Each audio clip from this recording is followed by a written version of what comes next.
Shalom peuple de Dieu, que le Seigneur vous bénisse abondamment. Je vous souhaite paix et grâce. Que le Seigneur Dieu vous fasse grâce, peu importe l'heure à laquelle que vous me suivez. C'est votre programme que vous aimez tant, c'est le Mission École de Délivrance, qui est dirigé, qui est animé par le pasteur Bonheur Bofili. Peu importe le pays, peu importe le continent que vous suivez cette émission, nous vous demandons d'être fidèles parce que vous allez rater des choses si merveilleuses. Et je crois que le Seigneur nous fera énormément du bien à travers notre émission de ce matin, peu importe l'heure à laquelle que vous me suivez.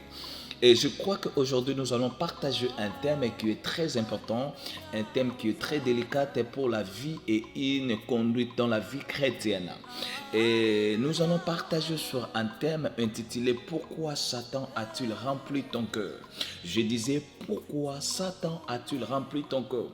Tu irais dans le livre des Actes des Apôtres.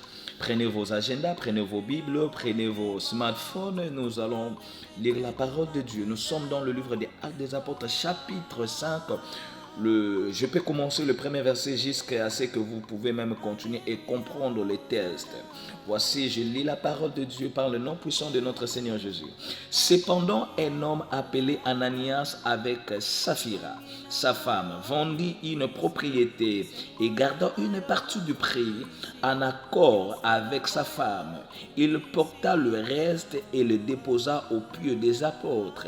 Pierre lui dit, Ananias, pourquoi Satan a-t-il rempli ton cœur au point que tu as menti au Saint-Esprit et gardé une partie du prix des champs?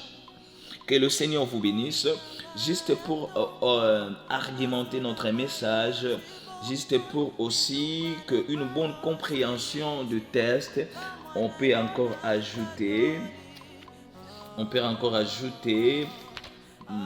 Jean chapitre 13, le deuxième verset. Je lis la parole de Dieu. Cependant les soupers, le diable avait déjà mis dans le cœur de Judas Iscariote, le fils de Simon, l'intention de les trahir. Jésus savait que le Père avait tout remis entre les mains. Que le Seigneur vous bénisse. Je disais que le Seigneur vous bénisse. Veuillez vous abonner dans notre toute plateforme que nous vous allons présenter, juste pour ne pas rater la suite de notre programme. Je commence le message. La Bible nous dit, pourquoi Satan a-t-il rempli ton corps? Juste pour augmenter et juste pour une bonne compréhension, le Seigneur, ou bien dans la conduite chrétienne, les dimensions, le niveau le plus élevé dans la spiritualité, ce n'est pas que le yeux spirituel s'ouvre. Ce n'est pas parce que tu dois prophétiser. Ce n'est pas parce que tu dois connaître la parole en profondeur. Aujourd'hui, je vais parler des choses qui va peut-être te choquer, mais ça sera une clé de ta connaissance. La plus grande dimension de l'esprit, le moment le plus fort de la vie chrétienne, c'est l'état de cœur de l'homme. La Bible nous dit, si vous parcourez votre Bible, prenez Proverbe, la Bible nous dit, garde ton cœur plus que toute chose parce qu'on lui sortira des choses. J'allais juste dire à une personne, si ton téléphone était très important, si ta prière était très importante, la Bible devait nous dire, garde ta veste plus que toute chose parce qu'on lui sortira. Mais la Bible nous recommande de garder notre cœur. Vous savez quoi? Il y a un moment où nous voyons Satan partout. Le diable ne combat pas tout en même instant. Le diable n'attaque pas juste parce qu'il a besoin de bloquer ta vie financière. Le diable n'a pas juste besoin de bloquer ta vie de prière. Le diable n'a pas besoin juste de bloquer ta fécondité ou bloquer la prospérité de ta vie. Le diable sait la source de l'homme, la source de la prospérité de l'homme, c'est l'état de son cœur. Je vais dire à une personne, veille sur ton cœur, parce que le jour où tu laisseras la porte de ton cœur ouverte, ce jour-là, tu regretteras toute ta vie. Parce que la plus grande des dimensions et la chose la plus réclamée dans la vie chrétienne, la chose que le diable réclame, il sait, le cœur de l'homme est la porte de la réussite de toutes choses. Avant encore d'arriver là-bas, je dois encore vous expliquer c'est quoi le cœur.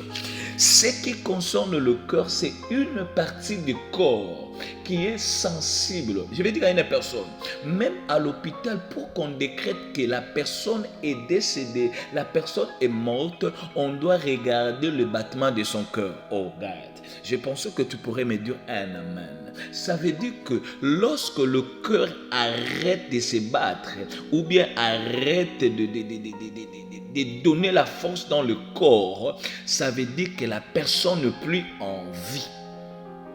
Maintenant écoutez, le cœur de l'homme, c'est la partie visible de l'âme. Le cœur de l'homme, c'est la partie visible de l'homme. Mais c'est la partie qui est communiquée par une partie qui est invisible. Quand on parle de cœur, on parle de l'âme. Est-ce qu'il y a une personne qui peut me montrer son âme? Est-ce qu'il y a une personne qui peut indiquer, dire c'est ça, c'est mon âme, c'est ça mon cœur, c'est ça mon esprit, c'est ça aussi mon corps. Tu peux toucher ton corps, tu peux connaître le battement de ton cœur, mais tu ne connaîtras pas ou bien tu ne toucheras jamais ton âme. Ça veut dire que l'âme, à l'âme, nous avons ce qu'on appelle la partie invisible, mais qui est ranimée par la partie visible. Oh my God. Ça veut dire que le cœur de l'homme travaille sur la partie de l'âme. Oh, je dois maintenant vous définir, pas selon un cardiologue, pas selon comme un médecin, mais je dois vous expliquer des choses. Parce que dans le cœur de l'homme est situé comme le siège de l'émotion. Le cœur de l'homme est le siège de l'émotion. Le cœur de l'homme est le siège de l'intelligence. Le cœur de l'homme est le siège d'amour. Oh my God. Le cœur de l'homme est le siège de tout sentiment. Le cœur de l'homme est le siège de la joie. Le cœur de l'homme est le siège de la tristesse. Maintenant, je dois entrer en profondeur. Le cœur de l'homme, sur le plan spirituel, est le siège et le mouvement de toute spiritualité. My God. Ça veut dire quoi? Le cœur de l'homme ne permet pas seulement à l'homme à vivre, mais le cœur de l'homme livre l'homme dans toute activité spirituelle. Oh my God. Je vais vous expliquer quelque chose.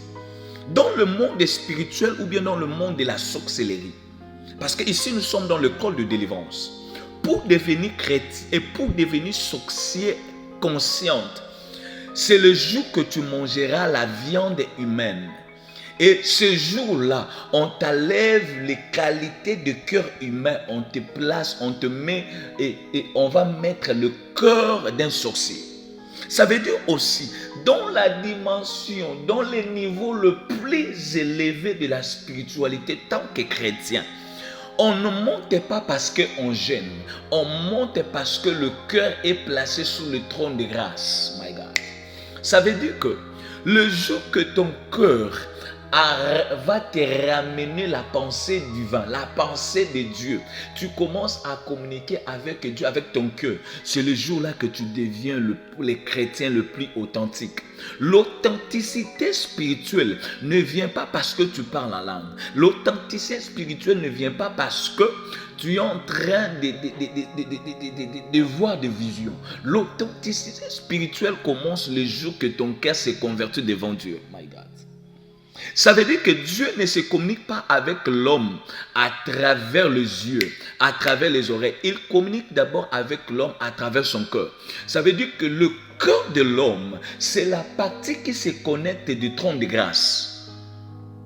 Ça veut dire que le cœur de l'homme est la source de toute activité spirituelle. Ça veut dire que des grands prophètes, même des prophètes ne vont pas me contredire, tous de grands prophètes, que ce soit dans la Bible et même dans notre temps actuel, de plus grands prophètes, ils ne prophétisent pas parce qu'ils ont utilisé les dons vocaux. Ils prophétisent parce que leur cœur a écouté la pensée de Dieu. Oui, C'est ça les dimensions le plus élevées. Ça veut dire qu'un chrétien qui parle avec Dieu à travers son cœur, c'est un homme qui est trop dangereux. Parce qu'avec le cœur de l'homme, c'est la partie où Dieu recommande à l'homme. Il dit ceci, garde ton cœur plus que toute chose, parce que de lui sortira. Qu'est-ce qui sortira là-bas? C'est la pensée de Dieu. Qu'est-ce qui sortira là-bas? La volonté de Dieu parfaite est cachée dans le cœur de l'homme. Je pense que tu pourrais me dire un amen. Que le Seigneur Dieu vous bénisse. Maintenant écoutez, dans Actes des Apôtres chapitre 5, il y a un homme qui était un apôtre. Il dirigeait l'église, il était l'apôtre Pierre. L'apôtre authentique. Un homme qui avait l'esprit de Dieu. Un homme qui voyait encore les choses qui étaient dans le voile caché. Mais la Bible nous dit, dans cette église, il y avait un couple. Ce couple, il y avait un homme qui s'appelait Ananias et sa femme s'appelait Saphira. C'est que vous devez comprendre quelque chose. Ces couples ont pris un engagement de prendre une partie de leurs biens et de donner aux apôtres. Je ne sais pas partout tu es en train de me suivre. Fais ce que ton corps te dit. Ne fais pas seulement ce que ton pasteur t'a dit. Ne fais pas seulement ce que le prophète t'a dit. Mais fais aussi ce que ton cœur t'a informé. Oh, je vais dire à une personne, le moment le plus important, c'est lorsque ton cœur commence à écouter ce que ton Dieu t'a dit. Maintenant écoutez. Ces couples ont pris l'engagement de venir avec quelques biens. Mais je me pose d'abord la question. Qui leur a dit de vendre les champs? Qui leur a dit de vendre la parcelle pour apporter le bien, pour soutenir l'église? Je vais dire à une personne. Dieu agrée ce que le cœur t'a avoué. La plupart de l'église d'aujourd'hui, il y a des gens qui offrent, il y a des gens qui font les dons parce qu'ils ont vu le mouvement de leur pasteur, parce que le prédicateur a insisté dessus. Ils ont fait un don. Mais je vais dire à une personne, deux fois, il faut faire ce que le cœur te dit. C'est ça la volonté parfaite de Dieu. Mais dans ces couples, j'encourage beaucoup ces couples. Ils ont pris un engagement et dit à sa femme, nous allons vendre une partie de notre parcelle et l'argent va servir aux apôtres pour apporter l'évangile dans le monde. Et leur engagement était quelque chose qui devait leur bénir. Je vais dire à une personne, la première voix que tu écouteras, c'est ce que tu obéiras, changera ta vie. Ils ont écouté Dieu à travers leur cœur. Dieu leur a parlé de vendre. Je ne sais pas de leur situation. Est-ce que ces couples avaient problème d'accouchement? Est-ce que ces couples avaient problème de finances? On ne nous dit pas, on ne nous détaille pas. Mais la Bible nous dit, l'homme et la femme, ils ont pris l'engagement, ils ont vendu leurs parcelles. Mais ce qui m'étonne et ce que nous allons partager maintenant, la Bible nous dit quoi? L'homme a dit à sa femme, prenons cet argent et nous allons donner aux apôtres. Et l'apôtre qui était l'apôtre principal, c'était l'apôtre Pierre. L'homme à question, ils ont apporté le bien. Mais ils n'ont pas apporté selon la conviction de leur cœur. Ils ont apporté l'offrande selon la conviction de la femme. Moi, je suis en train d'imaginer que la femme, ils ont vendu peut-être la parcelle, leur bien à 15 000 $. L'homme dit à sa femme, nous allons donner 15 000. Écoute la femme, je suis en train d'imaginer, je ne dis pas que c'est ce qui s'est passé dans la Bible. Nous sommes dans le col de délivrance. La femme dit à son mari, d'ailleurs j'ai un problème de cabello. D'ailleurs j'ai un problème de tissage. Est-ce que nous ne pouvons pas donner à l'apôtre Pierre 5 000 et nous allons acheter nos habits et nous allons modifier notre maison? Ce n'est pas un problème.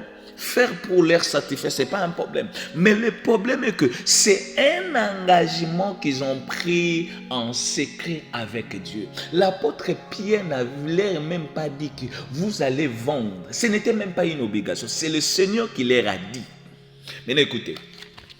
Quand ils apportaient leur offrande, dans le moment de l'offrande, sachez-le, vous devez comprendre une chose. Dieu, il n'a pas besoin d'abord de l'offrande, mais Dieu regarde d'abord l'intention que vous donnez à votre offrande. Attention, l'intention que vous offrez dans sa présence. La Bible nous dit ces jours-là, l'apôtre Pierre était authentique parce qu'il était un prophète ces jours-là. La Bible nous dit, il apportait, il regarde l'homme, il dit l'homme, Ananias, pourquoi Satan a-t-il rempli ton cœur? Mais je me pose la question, Pierre, qu'est-ce que tu as vu dans son cœur? Est-ce que Satan était là? Tout le monde était là, ils n'ont pas vu un démon. Tout le monde était là, ils n'ont pas vu un esprit. Mais pourquoi toi tu dis tu as vu Satan? Oh, je vais dire à une personne, un moment dans la vie spirituelle, Satan laissera ton argent. Il laissera tes enfants étudier. Il laissera ton mari prier. Il laissera tout ce que tu peux faire. Mais une chose que lui réclamera, une chose que lui verra, ou bien il est en train de veiller sur la chose à question. La chose à question est la chose plus importante que tout. C'est ton cœur. La Bible nous dit l'apôtre Pierre a vu Satan dans son cœur. Ça veut dire que la porte, le trône de cœur d'Ananias était siégé par lui-même Satan. Je vais dire à une personne, toute chose que Dieu réclame pour la gloire de son nom, Satan aussi réclamera pour la gloire de son nom. My God. Je vais dire à une personne, l'adoration que tu donnes à Dieu, veille que cette adoration reste pour Dieu et non pour Satan.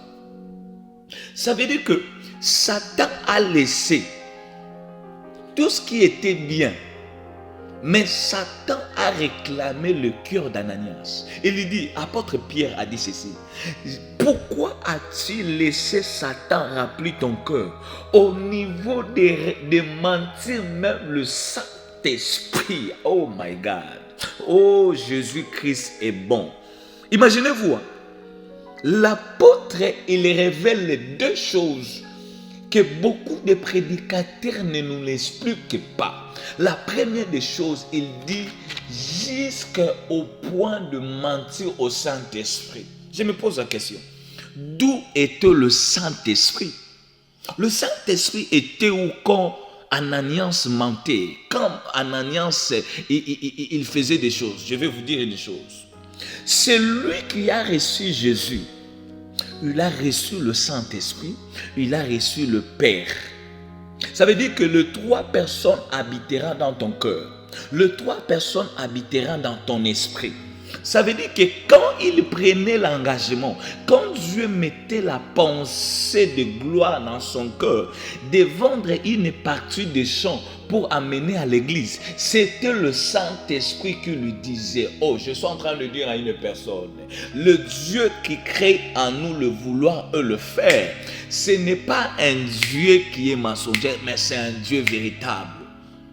Pendant que tu es en train de me suivre, le Seigneur te parle de faire quelque chose pour son œuvre. Le Seigneur te parle d'entrer dans une prière de retraite. Le Seigneur te parle de jeûner, d'offrir. Mais toi, tu résistes. Mais écoutez, il dit, jusqu'à ce que vous avez menti le Saint-Esprit. Écoute, c'était un moment qu'il devait être béni. Mais au lieu d'être béni, la malédiction est entrée. Il dit, de la même manière tu as menti le Saint-Esprit, tu verras ce qui arrivera. La Bible nous dit, Ananias est tombé sur place. C'est ce qu'on appelle l'authenticité. Vous savez, dans l'église d'aujourd'hui, dans l'église de ma génération, nous avons perdu la gloire, nous avons perdu le miracle, parce que le cœur de plusieurs chrétiens, le cœur de plusieurs membres de l'église, ils ont laissé leur cœur dans le coin des bistrots, dans le coin de leur boutique, dans le coin de leurs meubles. Ça veut dire que votre cœur, vous ne venez pas avec ça dans la présence de Dieu. Oh my God. Et maintenant écoutez, après quelques minutes ils ont tombé, la Bible nous dit, les gens du quartier, ils ont parti enterrer l'homme. Et sa femme venait. Je suis en train d'imaginer que la femme est en train de dire, oh, bonjour papa prophète, bonjour papa apôtre, tu as vu l'offrande qu'on vient de donner à Dieu. Maintenant écoutez, l'apôtre Pierre dit, je sais que vous avez donné à Dieu, mais pourquoi vous avez menti au Saint-Esprit? La Bible nous dit, il a demandé, dit, de la même manière que ton mari vient de tomber. Les gens qui l'ont enterré sont là. La Bible nous dit, la femme aussi est tombée subitement parce qu'ils ont menti au Saint-Esprit. Je vais dire à une personne, tu peux faire tout dans ta vie chrétienne, mais ne permets jamais que ton cœur soit rempli par le malin. Ne permets pas que le cœur que tu as donné à Dieu, que le diable aussi puisse habiter. Je vais vous montrer quelques qualités que Ananias et Saphira avaient. Le première qualité que vous allez trouver chez Ananias, imaginez-vous, Ananias, il priait dans l'église des apôtres. Imagine-toi, tu es un pasteur comme un pasteur, l'apôtre Pierre, l'apôtre Paul, l'apôtre Matthieu. Ça veut dire qu'ils avaient leur qualité. Dans cette église, on l'appelle ça l'église primitive. L'église qui était née sous le mouvement de l'esprit. Dans cette église, ils étaient dans l'enseignement des apôtres et dans le fraction de pain. Ça veut dire que parmi les qualités, ils avaient un bon pasteur et une église de qualité. Deuxième des choses, ils étaient baptisés d'eau et du Saint-Esprit. Ça veut dire que Ananias avait le qualité. Peut-être toi tu n'en as pas. Ananias était un homme authentique. Ils étaient remplis du Saint-Esprit. Je suis en train d'imaginer comment un homme comme Ananias peut être rempli et que son cœur peut être rempli de Satan. Et deuxième qualité que vous devez comprendre, ils étaient tous remplis de la connaissance de la parole de Dieu. Mais imagine-toi, malgré toutes ces qualités, le diable s'est foncé pour récupérer le cœur d'Ananias. Ce n'est pas seulement Ananias dans la Bible que son cœur était rempli par Satan. Prenez l'exemple de Judas.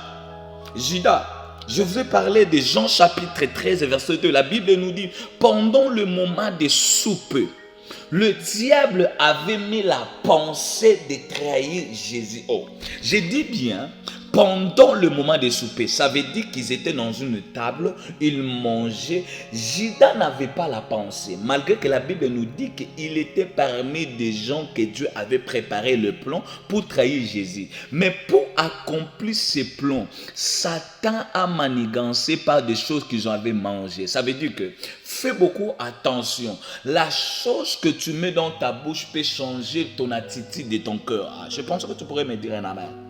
Imagine-toi maintenant, je vous montre des qualités que Judas avait. Malgré les qualités là, Satan s'est infiltré dans son cœur. La première qualité que vous allez trouver dans la vie de Judas Iscariote, il était d'abord l'ami de Jésus. Dans d'autres versions, on l'appelait le confident de Jésus. Deuxième qualité que vous allez connaître de Judas Iscariote, il était d'abord un apôtre de Jésus. Ça veut dire que parmi les 12, l'apôtre Judas, il était aussi connu. Le ciel le comptait aussi parmi les apôtres. Troisième qualité, il était le trésorier, le caissier de Jésus. Il gardait le bien financier de Jésus. Ça veut dire que tous les biens qu'on donnait à Jésus, les offrandes, l'argent qu'on donnait à Jésus, c'est lui qui gardait ça. Voilà, même pour aller encore plus loin, quand on avait offert à Jésus le parfum, il a donné, il a estimé, il dit, bon, avec ce prix de ces parfums, nous les pouvons le vendre et mettre l'argent dans le caisse. Quatrième qualité, il était aussi un roi de Dieu. Parce que quand vous lisez la Bible, quand Jésus a envoyé ses 12 disciples, la Bible nous dit, ils ont vu le diable tomber comme un éclair. Ça veut dire que parmi les gens qui se réjouissaient, ils ont vu Satan tomber. Judas aussi, Satan était tombé devant lui parce qu'il avait le pouvoir. Je vais dire à une personne, la qualité que tu as ne n'inscrit pas que le diable puisse s'introduire dans ton cœur. Je vais vous montrer comment faire pour garder votre état de cœur, pour que vous ne permettez pas à Satan de réagir dans toutes les attaques. Je vous ai montré des qualités. Malgré toutes ces qualités, la Bible me dit Pendant le souper, Satan a mis la pensée. Comment Satan peut mettre la pensée de trahir Jésus s'il n'habite pas dans le cœur de Judas? Écoutez maintenant. Pourquoi Satan, lui, il aime seulement remplir le cœur de l'homme? Pourquoi Satan, lui, il aime seulement remplir le cœur de l'homme? Oh my God, que le Seigneur vous bénisse. Prenez avec moi Matthieu chapitre 15, verset 19. Matthieu chapitre 15, verset 19. Écoute pourquoi Satan aime toujours remplir le cœur de l'homme. Voici la situation à question. En effet, c'est du cœur qui viennent les mauvaises pensées. Le maître, les adultères, l'immoralité sexuelle, les vols, les faux témoignages, les calomnies, et voilà ce qui rend l'homme impur. Oh, ça veut dire que Satan aime le cœur parce que dans le cœur de l'homme, il mettra des choses qui vont te rendre impur. Des choses qui vont te rendre impur, des choses qui vont t'essuyer. La première des choses qu'il cherche à mettre dans le cœur de l'homme, les mauvaises pensées. Mais je me pose la question, est-ce qu'un homme, tu peux être chrétien, tout chrétien pense? Parce que l'homme sans la pensée, tu n'es pas un humain. Voilà pourquoi je vous ai dit que le diable touche une partie qui est visible, mais qui tire sa source dans des choses invisibles. Le cœur est visible. Oui, le médecin peut nous dire que le cœur existe, mais le cœur de l'homme est lié dans l'âme. Voilà pourquoi il cherche à mettre les mauvaises pensées. À chaque fois que tu sens dans ton corps, il y a de mauvaises pensées qui commencent à monter. Une pensée d'empoisonner. Voilà pourquoi dans l'église d'aujourd'hui, l'empoisonnement des choses, la haine, de mauvaises choses qui se passent, parce que le cœur des chrétiens est exposé. Le cœur des chrétiens est rempli par Satan. Voilà pourquoi il dit, c'est du cœur qui viennent des mauvaises pensées. Le maître, ça veut dire que tout ce que nous voyons de tueries, nous voyons des braquages, ce sont des gens où leur cœur est rempli par Satan. Leur cœur est dirigé par Satan. Les adultères, waouh! Est-ce que ici je peux parler en profondeur? Les adultères. Il y a une différence entre adultère et impudicité. Adultère, c'est quelqu'un qui est dans le mariage, mais qui est en train de sortir avec d'autres partenaires. Ça veut dire que toi, marié, qui est en train de me suivre, à chaque fois que tu sens l'envie de tromper ta femme, de tromper ton mari, sache-le que ton cœur est déjà rempli par Satan. Si ton cœur n'est pas rempli par Satan, tu ne poseras pas l'adultère. Ça veut dire que tu resteras avec ta femme, peu importe la situation. L'impudicité, c'est le niveau le plus élevé. Vu le temps, je vais l'expliquer parce que nous avons encore le temps. Ça veut dire que dans le cœur de l'homme, quand tu sens que l'envie de l'impudicité, d'être prendre par plusieurs partenaires, tu es là. Tu sens que tu ne peux pas vivre sans faire l'impudicité. Tu ne peux pas vivre une semaine sans coucher avec des femmes. Tu ne peux pas vivre 2 jours sans connaître des hommes. Je te dis, mon frère, ma soeur, ton cœur est dirigé par Satan. Répands-toi. My God. Le vol, c'est parmi les choses que Matthieu nous dit. Il dit, on lui sortira.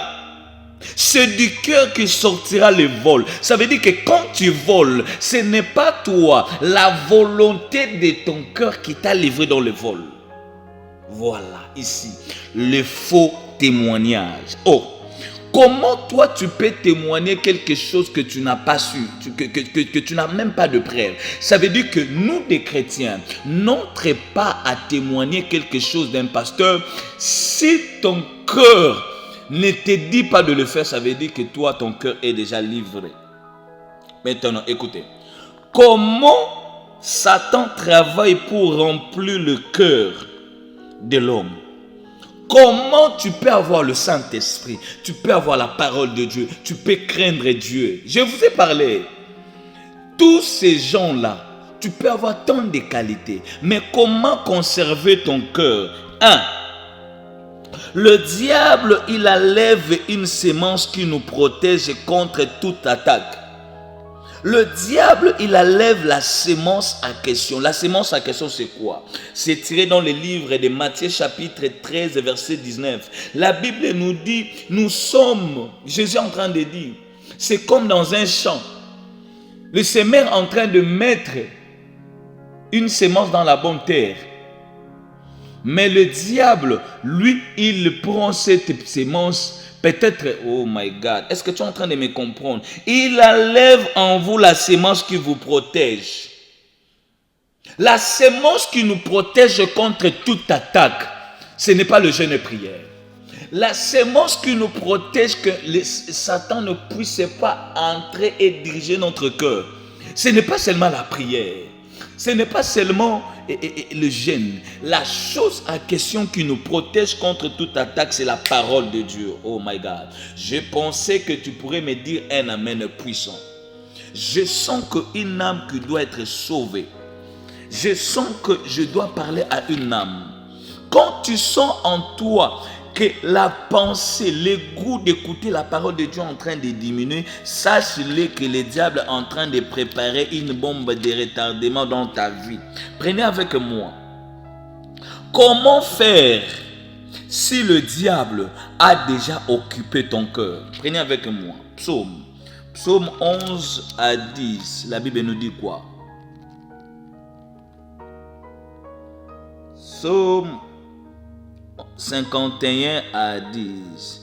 Ô Dieu, crée en moi un cœur renouvelé, en moi un esprit bien disposé.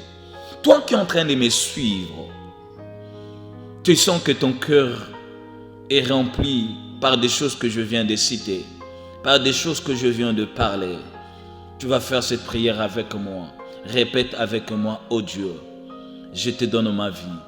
Je reviens à toi. J'étais loin de toi. Le diable m'a criblé comme le froment. Le diable m'a utilisé. Il m'a rendu si malheureux. Je dispose mon cœur. Fais de moi ce que tu veux. Donne-moi un cœur possible, un cœur qui se répand. Donne-moi un cœur nouveau. Je prie par le nom puissant de Jésus-Christ.